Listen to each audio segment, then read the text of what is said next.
Today's story takes us to a place almost every Hong Konger has heard of, the High Street Haunted House. This century-old building has served many identities: a nurse's dormitory, a psychiatric ward, a restricted zone during the Japanese occupation, and later an abandoned ruin for nearly 3 decades. Its ghost stories are so numerous they could fill an entire book, making it one of Hong Kong's most iconic and deeply rooted urban legends.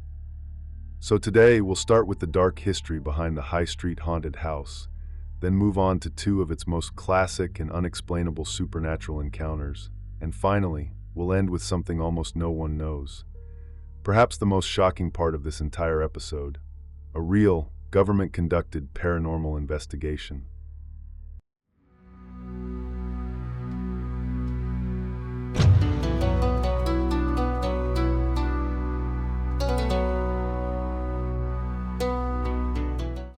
When the High Street Haunted House was first completed in 1892, it wasn't a haunted site at all. It was a dormitory for foreign nurses.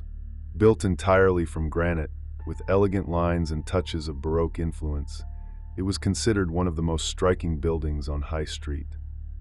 But Hong Kong's medical care was underdeveloped at the time, and mental illness was heavily stigmatized. By 1939, psychiatric wards were overflowing, and the government was forced to convert the dormitory into the women's ward of a mental hospital. From that moment on, High Street became intertwined with pain and chaos. What truly stained the building with darkness, however, was the Japanese occupation. Between 1941 and 1945, the structure was left unused, and no official records survive from that period. This silence gave rise to chilling rumors. Some claimed the basement had been used for interrogations, or even executions of anti-Japanese resistance members. Others insisted the park across the street had become a mass burial site. None of these accounts were ever confirmed, but precisely because they emerged from a blank period in history, they felt even more unsettling. After the war, the hospital eventually moved out, and from the 1970s onward the building sat abandoned for nearly 3 decades. Windows shattered, walls cracked, hallways turned pitch black, and at night came strange noises that no one could explain. Many ghost stories from that era were later attributed to drug users who hid inside the ruins, but to the neighbors who heard the sounds, it simply felt like the building was haunted. 2 major fires later gutted the entire interior, leaving little more than the stone facade standing.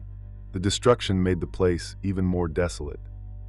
By the late 1980s and 1990s, film crews began using it as a shooting location, cementing its image as a haunted house in Hong Kong's collective memory. In the end, High Street was no longer just a building. It had transformed into a symbol, shaped by war, abandonment, fear, and decades of urban legends woven into its crumbling stone walls. To understand why the High Street Haunted House has remained a pillar of Hong Kong's paranormal lore for decades, you only need to look at 3 of its most famous incidents, encounters reported by different film crews in different years, yet all pointing to the same unsettling message. No matter what you're doing inside that building, it always feels like something else is there with you. The first incident happened during a late-night shoot. The crew was preparing a scene in the second-floor corridor: dim lights, stale air, and a silence so deep you could hear someone breathing from across the hall. The actor was already in position, and everyone else crouched behind the camera waiting for the cue. Suddenly, a lighting technician froze. He stared down the far end of the corridor, eyes wide. He later said he saw someone who looked exactly like the actor, same build, same outfit, standing in the same posture, but moving in a way no human should. The figure didn't walk, it glided, drifting across the floor from one side of the hallway to the other. And the strangest part, the real actor had been standing beside him the entire time. When he dared to look again, the figure was gone, leaving only a corridor so silent it felt alive. Several crew members later said they all felt the same thing that night, as if the hallway suddenly had an extra person. But visual encounters were only the beginning. The second event came from another production team and was even harder to explain, because 7 people heard the exact same thing at the exact same moment. They entered the building during daytime to scout locations.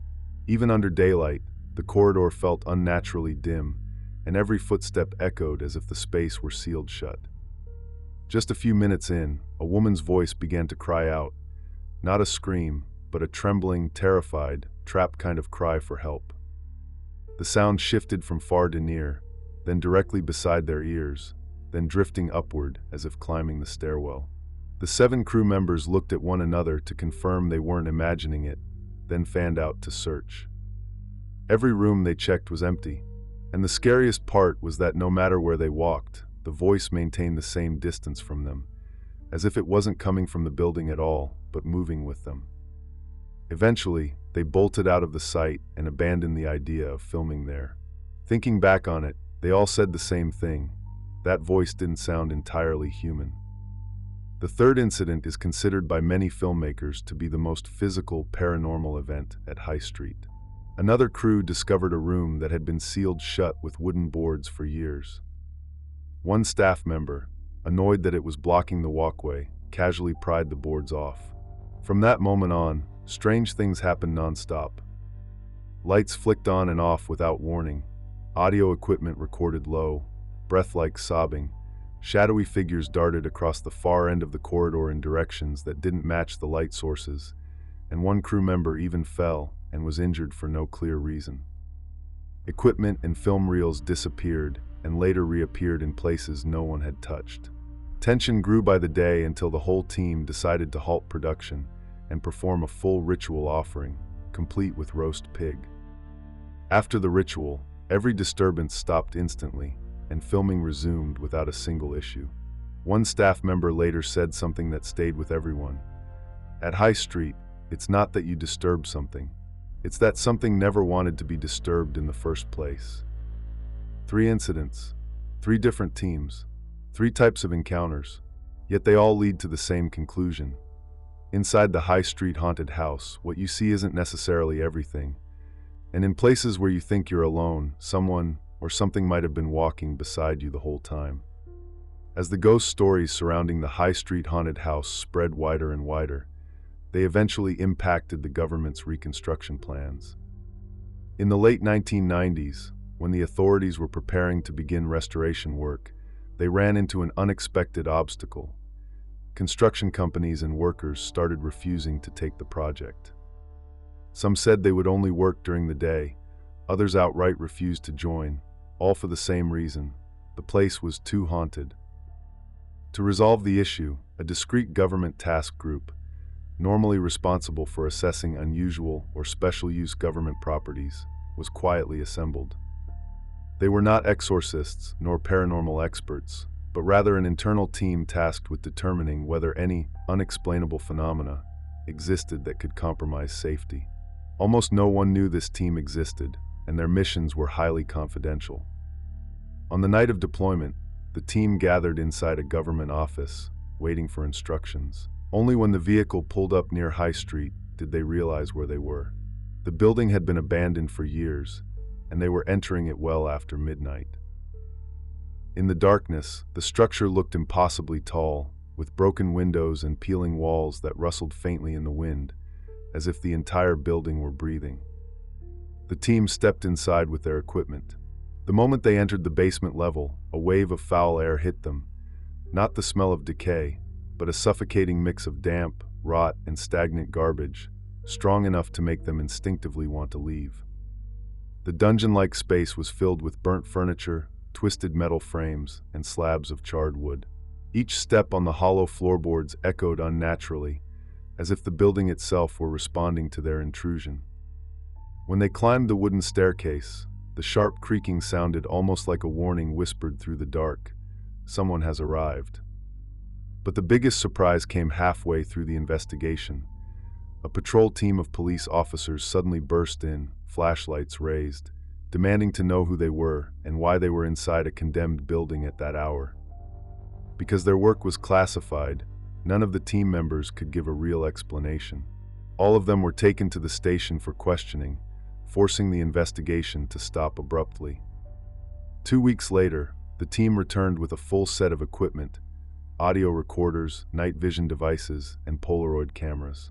At the building's central chamber, they started a continuous recording, keeping the environment silent. Every 15 to 20 minutes, they took Polaroid shots in all 4 directions.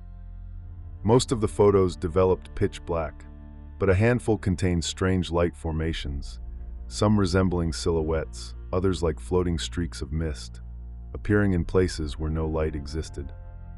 When listening to the tapes, they heard intermittent static noises, inconsistent with the environment and with no identifiable source. In the final report, the team wrote that many phenomena could be attributed to environmental factors, but some sounds and light anomalies remained currently unexplained. Their wording was cautious, but anyone reading between the lines knew what it implied. They had not ruled out the presence of something else.